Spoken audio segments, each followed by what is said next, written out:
Good morning, Toastmasters, and welcome guests and little friends. Good morning. Good morning. Good morning. My name is Charles Lee.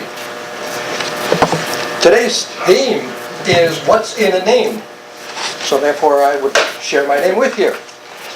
Always had a problem with it. Charlie, nice friendly name. Charles, so fussy, like Prince Charles. Yeah, there's nothing in between. Names are important. Now, I come from Long Island, originally a New Yorker, Long Island, and I lived in a town where there were many Indian tribes on Long Island. There were the Nissequah, the Patchogue, the Manhasset Indians.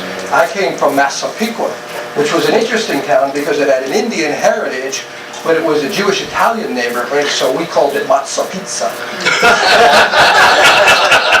That's in the name, right? Long Island actually was originally called Paumanok, which meant the land of tribute. And many of the cities that I grew up with, I didn't even realize they were Indian names. Massapequa, you just grew up with it. And as I like to say, I'm not a lawyer, but I play one in court because the tribe that I came from was the Sumi. Okay. What's in a name? When I was in the service, I was working on a detail with all the other troops with me. The sergeant comes over, he calls us into a formation, and he wants to know what our names are. Calls us, we're standing in line, goes to the first one. Okay, ask the names. Dalton, Smith, Lopez, Lee. The last guy says, Chuck. Sergeant says, listen, soldier, this is the Army. This is not a friendly little club.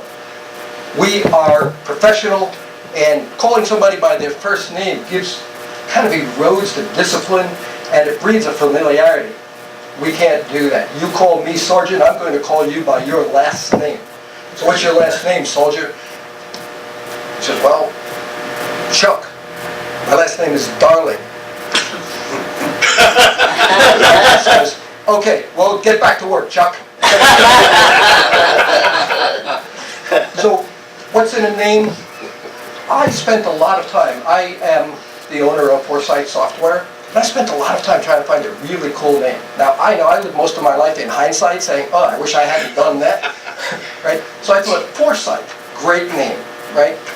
So I named my company Foresight Software. Then, which is a pretty good name. Then I look and I see Google. Now Google, where'd they come up with that name? Does anybody know where the name Google comes from? Interesting name. Well, it was invented by a mathematician who was working with very big numbers. Now we've got 1,000, 3 zeros, a million, 6 zeros, 9 is billion, and now we're getting accustomed to trillion, and the decimal point just keeps drifting off to the left there somewhere, or whichever way you want to go. And this mathematician was working with even bigger numbers, and he thought that a number with a 1 with 100 zeros should have a special number, should have a special name. He couldn't think of a name for it, but he had a baby. And just looked at the kid and said, what do you think? And the baby says, Google. And that's the name, Google. That's where it comes from. So Google is actually not just a search engine, but before that, it was a 1 with 100 zeros. That's a pretty big number. That's 10 to the 100th power. That's the name of a number. Now we have Yahoo. Now, if somebody calls you a Yahoo, is that typically a good thing? No, I mean it in the best way possible. And yet, now we got another billion-dollar company. I went to a lot of trouble to find a really cool name.